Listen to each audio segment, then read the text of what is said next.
Software ആർക്കിടെക്ചറാണ് നമ്മൾ next discuss ചെയ്യുന്ന topic. Software architecture എന്ന് പറയുമ്പോഴത്തേനും from the very name it self architecture of the software, അതായത് നമ്മുടെ ഈ ഒരു സോഫ്റ്റ്വെയറിൻ്റെ സ്ട്രക്ചർ എന്താണ്, ഏതൊക്കെ കോമ്പണൻസ് ആണ്, ഏതൊക്കെ പ്രോപ്പർട്ടീസ് ആണ്, what all are the relationships എന്നുള്ളതൊക്കെ സോഫ്റ്റ്വെയർ ആർക്കിടെക്ചറിൽ നമുക്ക് പറയാനായിട്ട് സാധിക്കും. ഇത് ജസ്റ്റ് ആ ഒരു ഡിസൈനെ മനസ്സിലാക്കാനായിട്ട് മാത്രമാണ്, അല്ലാതെ ഇതിൻ്റെ ഒരു ഫംഗ്ഷനാലിറ്റി അല്ലെങ്കിൽ ഓപ്പറേഷനായിട്ടൊരു സോഫ്റ്റ്വെയറിനെ പറ്റിയല്ല അവിടെ പറഞ്ഞത്. ജസ്റ്റ് ഒരു ബേസിക് ഐഡിയ, ഒരു ഫ്രെയിം വർക്കിനെ പറ്റി ഒരു basic idea.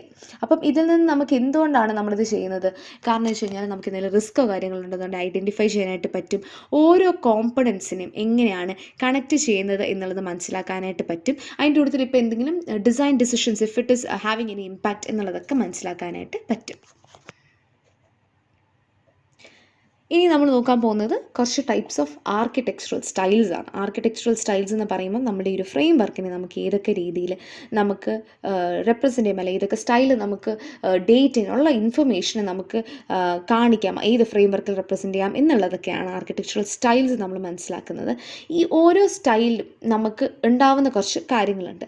They'll B A set of components. നമുക്കൊരു ഫംഗ്ഷൻ പ്രൊവൈഡ് ചെയ്യാനായിട്ട് they'll B A set of components there, set of connections കാണും, അല്ലെങ്കിൽ ഒരു കണക്റ്റേഴ്സ് കാണും ഓരോ കോമ്പണൻസ് തമ്മിൽ കണക്ട് ചെയ്യാനായിട്ട്. പിന്നെ കൺസ്ട്രെയിൻസ് കാണും, അതായത് ഓരോ ഫംഗ്ഷനും ചിലപ്പം നടക്കണം, ഇന്ന ഈ ഒരു സിറ്റുവേഷൻ ആണെങ്കിൽ മാത്രമേ നമുക്ക് ഈ ഒരു ഫംഗ്ഷൻ എക്സിക്യൂട്ട് ചെയ്യാനായിട്ട് പറ്റത്തുള്ളൂ എന്നുള്ള രീതിയിലുള്ള സെറ്റ് ഓഫ് കൺസ്ട്രെയിൻസ് കാണും. ആൻഡ് അനദർ സിമാൻറ്റിക് മോഡൽസ് കാണും, പ്രോപ്പർട്ടീസിനൊക്കെ അനലൈസ് ചെയ്യാനായിട്ട്. So what is an architectural style? It's a transformation എന്തിൻ്റെ for the design of the system. Like നമ്മുടെ ഒരു എൻറ്റയർ സിസ്റ്റത്തിന് ഇമ്പോസ് ചെയ്യുന്ന ഒരു ട്രാൻസ്ഫോർമേഷനാണ് ആർക്കിടെക്ചർ സ്ട്രക്ചർ എന്ന് പറയുന്നത്, ആർക്കിടെക്ചർ സ്റ്റൈൽ എന്ന് പറയുന്നത്. ആദ്യം നമ്മൾ നോക്കുന്ന style of architecture is data centred architecture.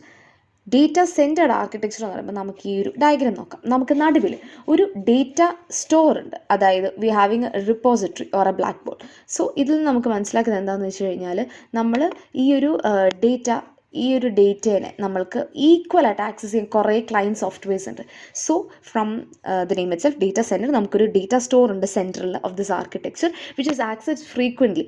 ആരെയൊക്കെ കൊണ്ട്? ക്ലയൻസിനെ കൊണ്ട് അവൻ ആക്സസ് ചെയ്യുവാണ് ഈ ഒരു ഡേറ്റ സ്റ്റോറേജ്. എന്തുകൊണ്ടാണ്? ഓരോ ഫങ്ഷൻസ് നമുക്ക് ഇംപ്ലിമെൻറ്റ് ചെയ്യാൻ വേണ്ടിയിട്ട്, ഇപ്പം ആഡിങ് അല്ലെങ്കിൽ ഡെലീഷൻ, അപ്ഡേഷൻ, ഇതൊക്കെ ഇംപ്ലിമെൻറ്റ് ചെയ്യാനായിട്ടാണ് നമ്മൾ ഈ ഒരു സംഭവം യൂസ് ചെയ്യുന്നത്. And hence it provides ഇൻറ്റഗ്രബിലിറ്റി.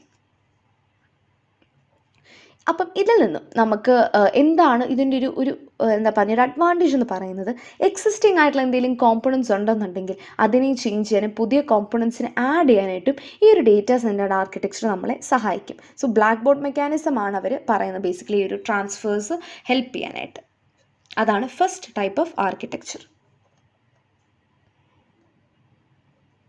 Second type of architecture എന്ന് പറയുന്നത് ഡേറ്റ ഫ്ലോ ആർക്കിടെക്ചർ. നമുക്ക് ആദ്യം ഈ ഡയഗ്രാം ഒന്ന് നോക്കാം. ഡയഗ്രാം കണ്ടു കഴിഞ്ഞാൽ നമുക്കറിയാം ഫിൽറ്റേഴ്സ് ആൻഡ് പൈപ്സിൻ്റെ ഒരു കോമ്പിനേഷനാണ് ഈ ഒരു ഡേറ്റ ഫ്ലോ ആർക്കിടെക്ചർ എന്ന് പറയുന്നത്. അതിനകത്ത് നമുക്കൊരു ഇൻപുട്ട് ഡേറ്റ കാണും. ആ ഒരു ഇൻപുട്ട് ഡേറ്റ ഒരു ഫിൽറ്ററിലൂടെ പാസ് ചെയ്യും. അപ്പോൾ ആ ഒരു ഫിൽറ്ററിലൂടെ പാസ് ചെയ്ത് കഴിഞ്ഞാൽ ആ ഫിൽറ്ററിൽ നിന്ന് പുറത്തുവരുന്ന ഡേറ്റ അടുത്ത ഫിൽറ്ററിലോട്ട് പോകത്തുള്ളൂ. So what is the data that is required, അത് മാത്രമേ ആ ഒരു ആർക്കിടെക്ചറൽ സ്ട്രക്ചറിലൂടെ പുറത്തോട്ട് വരുന്നുള്ളൂ.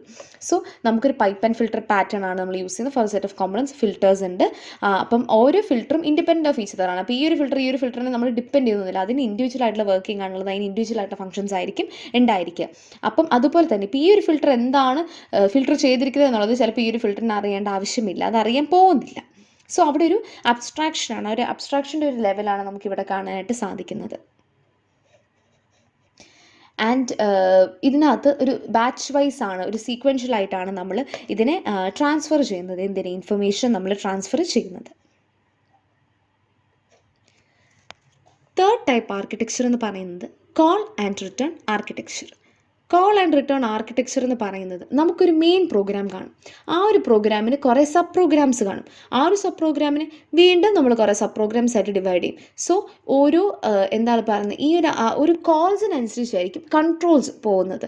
സോ നമുക്ക് റിമോട്ട് പ്രൊസീജിയർ കോൾസ് ഒക്കെ നമുക്ക് അറിയാവുന്നതാണ്. അതായത് നമ്മൾക്കൊരു ഇപ്പോൾ നമ്മളൊരു സി പ്രോഗ്രാം എടുക്കുക. അപ്പോൾ സി പ്രോഗ്രാം എടുക്കുമ്പോഴത്തേനും നമ്മളൊരു മെത്തേഡിനെ കോൾ ചെയ്യുവാണെന്നുണ്ടെങ്കിൽ, ഇപ്പോൾ അല്ലെങ്കിൽ ഒരു ഫംഗ്ഷൻ നമ്മൾ ഡിഫൈൻ ചെയ്ത് ആ ഒരു ഫംഗ്ഷൻ നമ്മൾ കോൾ ചെയ്യുവാണെന്നുണ്ടെങ്കിൽ അതുവരെയുള്ള എക്സിക്യൂഷൻ നിർത്തി നേരെ തിരിച്ച് വെച്ച് പോയി കോൾ എക്സിക്യൂട്ട് ചെയ്തിട്ട് വീണ്ടും ആ ഒരു പഴയ സ്റ്റേറ്റിലോട്ട് അല്ലെ പഴയ പോയിന്റിലോട്ട് തിരിച്ച് വരുന്ന ഒരു ട്രാൻസ്ഫറിങ് ഉണ്ടല്ലോ, ആ ഒരു സിമിലാരിറ്റിയാണ് ഇവിടെ കോൾ ആൻഡ് റിട്ടേൺ സ്ട്രക്ചർ നമ്മൾ ഫോളോ ചെയ്യുന്നത്. നമുക്കൊരു മെയിൻ പ്രോഗ്രാം ഉണ്ടാവും, അതിന് സബ് പ്രോഗ്രാംസ് ഉണ്ടാവും, ഓരോ കൺട്രോളർ സബ് പ്രോഗ്രാംസിന് ഓരോ ആപ്ലിക്കേഷൻ പ്രോഗ്രാംസ് ഉണ്ടാവും. അപ്പോൾ അതിനനുസരിച്ചായിരിക്കും കൺട്രോൾ ട്രാൻസ്ഫർ ഒക്കെ വരുന്നത് based on how the call is happening.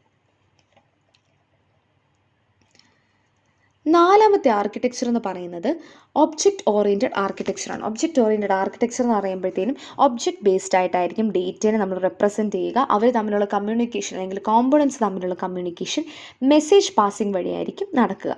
അപ്പം അത് വളരെ സിമ്പിളായിട്ടാണ് ഒബ്ജക്റ്റ് ഓറിയൻറ്റഡ് ആർക്കിടെക്ചർ പറഞ്ഞു പോകുന്നത്. ലെയർഡ് ആർക്കിടെക്ചർ നമുക്കിപ്പം ഈ ഒരു ഡയഗ്രാമിൽ കാണുന്ന പോലെ നമുക്ക് കോമ്പണൻസ് ഉണ്ട്. കോമ്പണൻസിനെ നമ്മൾ 4 ലെയർ ആയിട്ടാണ് നമ്മൾ ഡിവൈഡ് ചെയ്തിരിക്കുന്നത്. ഏറ്റവും ഔട്ടർ മോസ്റ്റിലേക്ക് കിടക്കുന്നതാണ് user interface layer. User interface ലെയറിൽ നമ്മൾ യൂസറുമായിട്ടുള്ള പ്രൈമറി ഇൻട്രാക്ഷൻ വരുന്നത്, അത് കഴിഞ്ഞ് വരുന്നതാണ് ആപ്ലിക്കേഷൻ ലെയർ. ആപ്ലിക്കേഷൻ ലെയർ കഴിഞ്ഞ് യൂട്ടിലിറ്റി ലെയർ, അത് കഴിഞ്ഞ് കോർ ലെയർ. കോർ ലെയറിലാണ് ഏറ്റവും എന്താണ് പറയുക ഇൻസൈഡിലോട്ട് ഇരിക്കുന്നതാണ്. അവിടെയാണ് നമ്മുടെ set of instruction, machine set of instructions ഒക്കെ നമ്മുടെ ഫംഗ്ഷൻസ് കാര്യങ്ങളൊക്കെ നടക്കുന്നത് അവിടെയാണ്. എന്നാൽ ഇതിനെ ആക്സസ് ചെയ്യാനായിട്ട് സാധിക്കുന്നതാണ് ആപ്ലിക്കേഷനും യൂസർ ഇൻ്റർഫേസ്.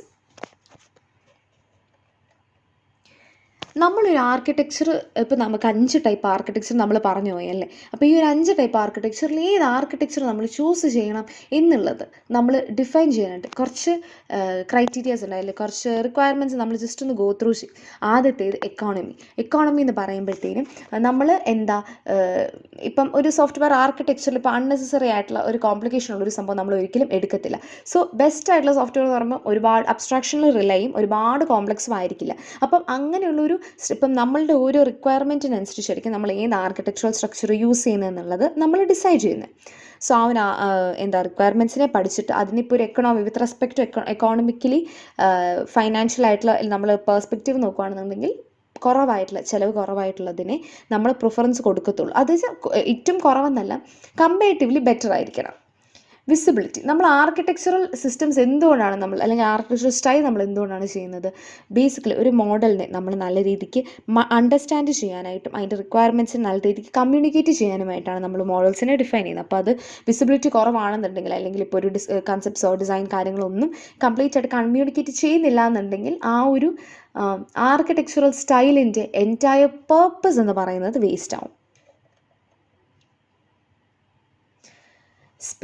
സ്പേസിങ് എന്ന് പറയുന്നത് എന്താണെന്ന് വെച്ച് കഴിഞ്ഞാൽ നമ്മളുടെ കൺസേൺസിൻ്റെ സെപ്പറേഷൻ നമ്മൾ കണ്ടല്ലോ, വിത്തൗട്ട് എനി ഡിപ്പെൻഡൻസീസ്, അതിനെയാണ് നമ്മൾ സ്പേസിങ് എന്ന് ഇവിടെ മെൻഷൻ ചെയ്യുന്നത്. ആർക്കിടെക്ചറൽ സിമിട്രി എന്ന് പറയുമ്പോൾ ബിഫോർ ആൻഡ് ആഫ്റ്റർ എന്നുള്ളത് സെയിം ആയിരിക്കണം, ഈക്വൽ ആയിരിക്കണം. അതായത് ഇപ്പം ഞാൻ കൊടുത്തുവിടുന്ന ഒരു ഇൻഫർമേഷനും അത് കഴിഞ്ഞിട്ട് എനിക്ക് ഇപ്പം ഇത്രയും ഫിൽറ്റേഴ്സും കാര്യങ്ങളൊക്കെ യൂസ് ചെയ്തിരിച്ച് കിട്ടുന്നതും തമ്മിൽ ഇൻഫർമേഷനുകളിൽ വ്യത്യാസം ഉണ്ടാവാനായിട്ട് പാടില്ല. എമർജൻസ് എന്ന് പറയുമ്പോഴത്തേനും self organise behaviour, control, being emergent, ഇതൊക്കെ നല്ലൊരു എക്കണോമിക്കലി സ്ട്രോങ് ആയിട്ടുള്ള ഒരു ആർക്കിടെക്ചറിൻ്റെ ക്യാരക്ടറിസ്റ്റിക്സ് ആണ്. സോ ഇത്രയും കാര്യങ്ങൾ നമ്മൾ ഓരോന്ന് ഐസൊലേറ്റ് ചെയ്തല്ല നമ്മൾ എടുക്കുന്നത്. ഇറ്റ്സ് എല്ലാത്തിൻ്റെയും ഒരു ഭാഗം ഉണ്ടാവണം. ഇപ്പം വിസിബിലിറ്റി എന്ന് പറയുന്നത് സ്പേസിങ് വെച്ച് നമുക്ക് മാനേജ് ചെയ്യാനായിട്ട് പറ്റും. എക്കോണമിയിൽ നമുക്ക് സ്പേസിങ് ഉണ്ടെന്നുണ്ടെങ്കിൽ നമുക്ക് എക്കണോമിക്കലി അത് ബെനിഫിഷ്യൽ ആയിരിക്കും. അങ്ങനെ കാര്യങ്ങൾ ഇങ്ങനത്തെ ഫങ്ഷൻസ് എല്ലാം ഹാൻഡ് ഇൻ ഹാൻഡ് ആയിരിക്കും പോവുക.